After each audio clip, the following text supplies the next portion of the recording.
inauguramos a exposição denominada Mãos da Reconstrução. Gostaria, antes de tudo, de agradecer a presença de todos e de todas, das ilustres autoridades que aqui nos prestigiam e que agora foram nominadas pelo cerimonial, mas me permito, de um modo especial, destacar a presença de Sua Excelência, o ministro Ricardo Lewandowski, ministro da Justiça e Segurança Pública, que integrou o Supremo Tribunal Federal, presidiu esta casa, e a presidência foi exatamente no momento em que eu aqui ingressei, em 2015, e que, portanto, no dia de hoje, cumprimento especialmente Sua Excelência para reconhecer não apenas o trabalho levado a efeito aqui na presidência do Supremo Tribunal Federal,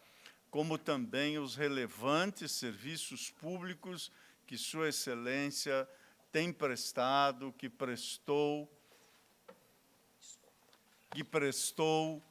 à Administração Pública Federal à frente do Ministério da Justiça e Segurança Pública. Portanto, no dia de hoje, expresso o meu genuíno reconhecimento, o reconhecimento do Poder Judiciário, de quem está à altura das mais altas funções do mais relevante ministério, que é o Ministério da Justiça e Segurança Pública. Saúdo também Sua Excelência, o presidente em exercício do Superior Tribunal Militar, ministro brigadeiro Francisco Joseli Parente Camelo. Nós já nos conhecemos desde jornadas importantes, a época em que eu presidia o Tribunal Superior Eleitoral, e o brigadeiro Joseli Parente Camelo sempre foi um interlocutor de primeira hora para questões institucionais e da defesa da institucionalidade no Brasil.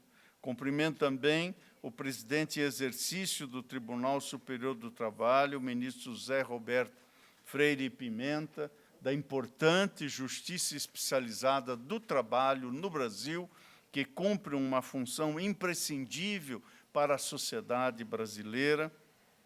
Cumprimento também Sua Excelência, o presidente do Conselho Federal da Ordem dos Advogados do Brasil, Dr. Beto Simonetti, da briosa Ordem dos Advogados do Brasil, que cumpre uma função importantíssima de expressão da defesa do devido processo, da ampla defesa, do contraditório, das garantias constitucionais, e que tem ombreado conosco inúmeros desafios. Jamais deixarei de me lembrar que no dia seguinte à minha posse, quando nós aqui prestamos, naquele 30 de setembro, prestamos uma homenagem a um ilustre advogado, e afixando o quadro na Sala dos Advogados aqui, Sua Excelência estava presente, portanto, muitíssimo obrigado. Quero, de um modo especial, cumprimentar Sua Excelência, o ministro Jorge Messias, ministro-chefe da Advocacia Geral da União, que tem, da parte desta presidência e do Supremo Tribunal Federal, o nosso respeito e reconhecimento pela sua trajetória, pelo seu elevado conhecimento jurídico e por tudo aquilo que tem trazido como contribuição à comunidade jurídica brasileira. Tenho também o prazer de cumprimentar o Dr. Manuel Carlos, atual secretário executivo do Ministério da Justiça e Segurança Pública. Sua Excelência, Dr. Manuel Carlos, esteve aqui como secretário-geral deste Supremo Tribunal Federal, função agora ocupada pelo Dr. Roberto Daledoni, portanto, conhece bem este tribunal, e o tribunal também é muito grato pelos serviços relevantes aqui prestados. Cumprimento também a doutora Cristine Peter, a professora Cristine responde pela Secretaria de Altos Estudos e tem ombreado conosco inúmeros desafios de gestão pública e, ao mesmo tempo, inúmeros desafios, como tivemos juntos quando Sua Excelência esteve à frente da Secretaria-Geral do Tribunal Superior Eleitoral. Função esta agora ocupada pela doutora Andréa Pachá, que também nos honra aqui com a sua presença. Cumprimento também a ministra Luciana Lócio, aqui presente, que foi ministra do Tribunal Superior Eleitoral, o ilustre advogado Dr. Pedro Gordilho, que nos honra com a presença. Cumprimento, portanto, advogados e advogadas, magistrados e magistradas, servidores e servidoras, colaboradores, estagiários, profissionais da imprensa, todos os presentes, demais autoridades e especialmente o corpo funcional do Supremo Tribunal Federal. Permito-me dizer-lhes que há 3 anos, no dia 8 de janeiro de 2023, vivimos nas palavras da ministra Rosa Weber, então presidente desse Supremo Tribunal Federal, o dia da infâmia, quando esta casa, projetada por Oscar Niemeyer, foi invadida e depredada em um ataque sem precedentes em seus mais de 130 anos de história. O Palácio do Planalto e o Congresso Nacional, espaços de consagração e vivência diária da democracia, também foram atingidos. Assombrados e consternados, vimos a destruição do patrimônio material e também do patrimônio imaterial de instituições que são pilares da República, num ato premeditado, pautado pela negação do diálogo, da convivência pacífica e do próprio Estado de Direito Democrático. No dia seguinte, dia 9, após o conhecimento da dimensão dos danos causados a esse patrimônio, irmanados pela resiliência, mas com muita serenidade, fez-se a pé a travessia do Palácio do Planalto ao plenário do Supremo Tribunal Federal. Travessia essa que também, nas palavras da ministra Rosa, precisou-se desvencilhar de pedras, cacos de vidro e cartuchos de borracha que abarrotavam o chão da Praça dos Três Poderes. Naquele momento, o ano judiciário de 2023 despontava no horizonte. E por meio da firmeza de espírito da presidente do tribunal, decidiu-se que o início dos trabalhos da Corte não seria adiado. Seguiríamos em frente. E se é verdade que o caminho se faz ao caminhar, também é certo que seria preciso, neste caso, haver quem retirasse uma a uma as pedras, um a um, cada caco de vidro, e também os cartuchos de borracha que devassavam o caminho. O caminho se constrói com pés de caminhar, como já se disse, mas se há caminho a ser trilhado, nesta hipótese é porque houve também, e há, mãos que reconstruíram, que limparam, que restauraram e que defenderam esse caminho literalmente. Tais homens e mulheres aqui estiveram no dia seguinte e nos dias que se seguiram ao 8 de janeiro. Fizeram cumprir a promessa feita pela ministra Rosa de que no dia 1º de fevereiro daquele ano, apenas 24 dias depois, aqui estaríamos para dar continuidade à tarefa primordial deste tribunal, realizar a justiça e conferir concretude à Constituição da República. Portanto, hoje estamos aqui imbuídos pelo sentimento de gratidão. Inauguramos a exposição denominada Mãos da Reconstrução, no átrio deste espaço, que é o espaço do servidor e da servidora do Supremo Tribunal Federal. Uma declaração pública de reconhecimento às servidoras e aos servidores que defenderam e reconstruíram espaços físicos do Supremo Tribunal Federal vandalizados no 8 de janeiro. Além dessa exposição, que traz os rostos e os nomes desses trabalhadores e trabalhadoras, também lançamos hoje o documentário denominado Democracia Inabalada, Mãos da Reconstrução, no qual poderemos testemunhar o que pensaram, o que sentiram e o que fizeram aqueles que limparam os entulhos, restauraram obras de arte, reinstalaram vidraças e defenderam este espaço no fatídico domingo da infâmia. Hoje, este tribunal se dirige com respeito e afeto a essas pessoas que, como tenho dito, também guardam diariamente a Constituição. Ao defenderem este edifício, defenderam também a lei fundamental do país, que possamos nos inspirar nelas e neles. São servidoras e servidores que nos servem de inspiração, comprometidos, discretos, resilientes, dedicados e profundamente guiados pelo espírito público.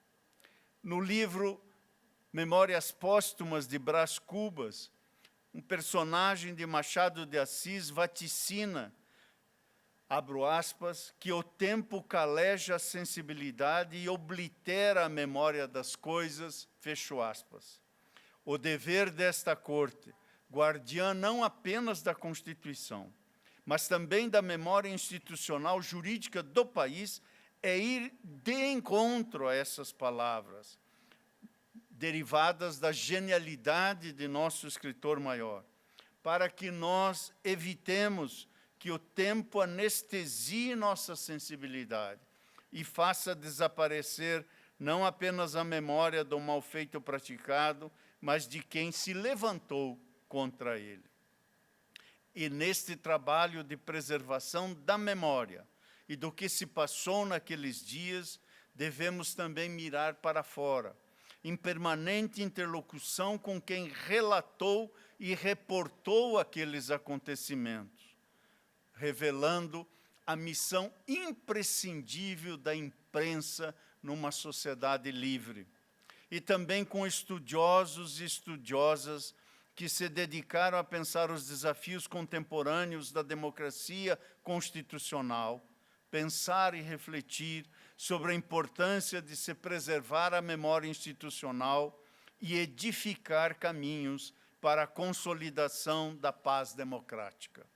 Por isso, além dessa exposição que inauguramos aqui neste mural, faço também o convite para que todas e todas prestigiem, logo após este evento, dirigindo-se ao museu desse Supremo Tribunal Federal, prestigiem a veiculação do respectivo documentário, como também, em seguida, uma roda de conversa com profissionais de imprensa, que ocorrerá, como eu disse, no museu desse tribunal, e que tem como objetivo escutar as percepções e sentimentos de jornalistas que cobriram os acontecimentos do dia 8.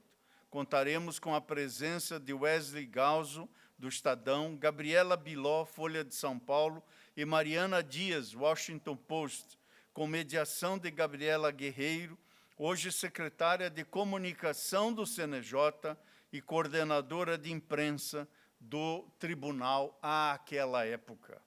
Em seguida, no Salão Nobre, teremos uma mesa redonda denominada Um Dia para Não Esquecer, também com participações importantes com o teólogo, pesquisador e diretor do Instituto de Estudos da Religião, Ronilson Pacheco, com o historiador, pesquisador e escritor Carlos Fico, com a advogada, cientista social e integrante do Instituto Ibirapitanga, Juliana Maia, e com o jornalista, escritor, pesquisador e fundador do Jota, Felipe Recondo.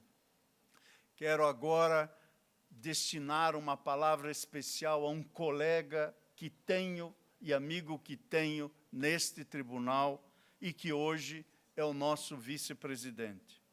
Permito-me enaltecer o trabalho do ministro Alexandre de Moraes na condução dos inquéritos e das ações penais que surgiram desse dia infame e frisar precisamente o caráter exato da sua atuação.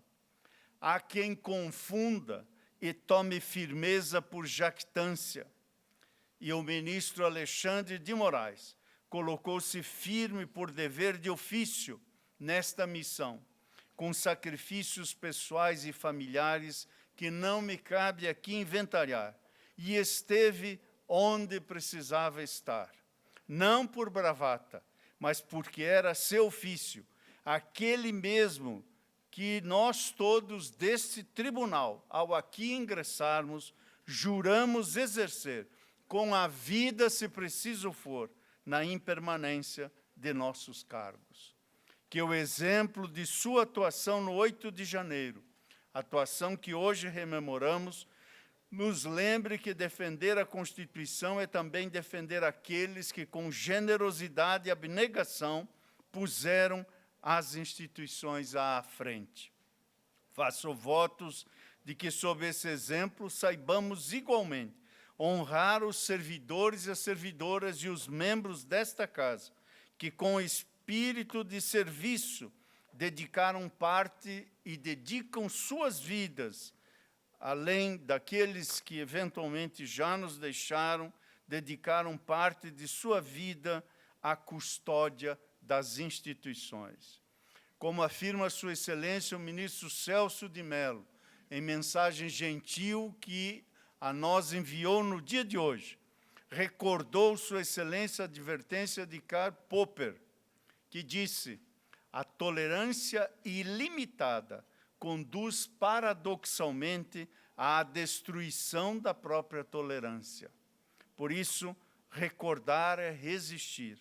Agradeço à Secretaria de Altos Estudos, à Secretaria de Comunicação e Assessoria de Cerimonial desse tribunal pela realização desse evento que recorda para resistir e que, com lucidez, põe na memória indelével o ocorrido.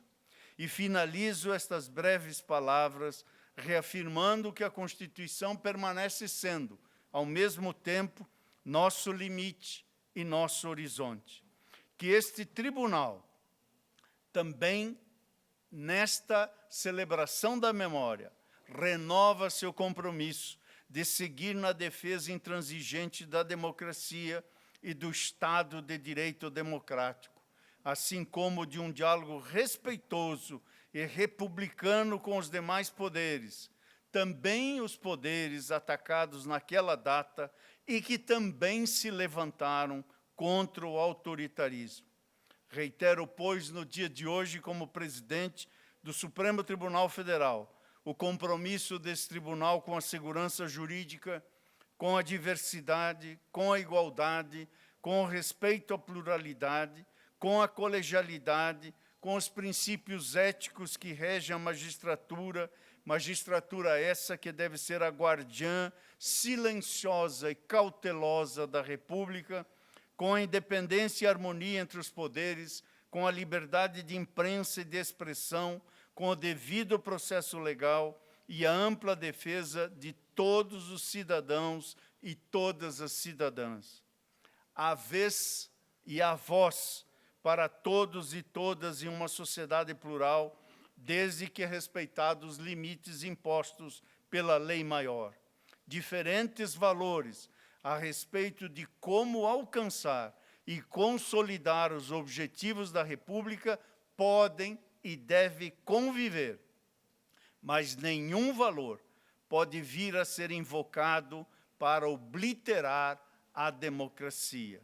Governantes e governados estão submetidos às mesmas regras, e todas as regras estão submetidas à Constituição. Manifestações políticas são induvidosamente legítimas, mas não amparam ações que coloquem em risco pilares fundamentais da vida em democracia, dentre eles, eleições livres, voto direto e secreto com igual valor para todos, pluralismo político, soberania estatal de um modo especial, proibição de toda forma de discriminação e defesa das liberdades públicas. Iniciei este breve pronunciamento falando do Dia da Infâmia, mas finalizo lembrando que o 8 de janeiro não pode nem deve ser resumido ao vandalismo contra o patrimônio público, ao ódio à democracia, à intolerância frente ao dissenso legítimo. O 8 de janeiro, assim como os dias que se seguiram e os dias que se seguirão ao dia de hoje, também diz respeito à vontade de reconstruir, à dedicação, à resiliência, à fraternidade e o compromisso inabalável com a democracia no Brasil e em todo o planeta. O Estado de Direito democrático está em crise no mundo contemporâneo. É preciso resistir, sempre dentro dos marcos democráticos, e o caminho é a institucionalidade. E o Brasil está dando um grande exemplo de resiliência ao mundo. Nada obstante, a memória é um alerta e uma advertência, porque o preço da democracia e da liberdade é mesmo, como já se disse, uma eterna vigilância. A Praça dos Três Poderes e as três instituições que aqui coexistem e dialogam de forma republicana e respeitosa não serão jamais resumidas a pedras, cacos de vidro e cartuchos de borracha. Essa é uma fotografia para a qual certamente devemos olhar, a fim de nunca esquecermos o que aqui se passou.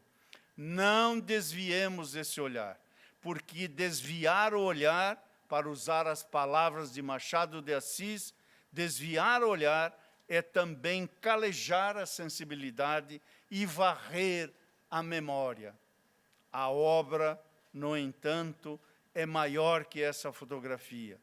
Ela é o pacto que nos mantém em pé e que firmamos há 37 anos nesta mesma praça, quando se promulgou a Constituição da Democracia, da Cidadania e da Justiça Social. É ela que nos sustenta, é ela que nos constitui diariamente e é ela que nos fez chegar até aqui. Pelo Estado de Direito, pela democracia e pela Constituição, sigamos com o olhar de Janus, qual seja memória e compreensão do que foi, para manter o discernimento sobre o que virá, sobre o futuro que queremos construir, em paz, com liberdade, com justiça e com solidariedade. Muito obrigado pela vossa presença e vossa atenção.